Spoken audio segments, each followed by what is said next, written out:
महबूब जे तदर जो दरबान कर खुदाया।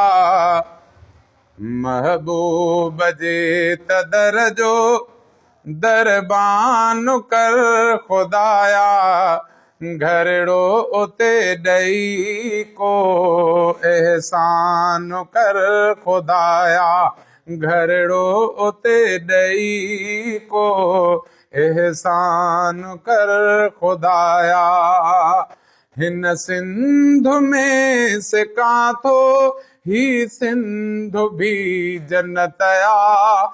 हिन सिंध में से काथो ही सिंध भी जन्नतया। असुली उते आ जन्नत ऐलान कर खुदाया। असुली उते आ जन्नत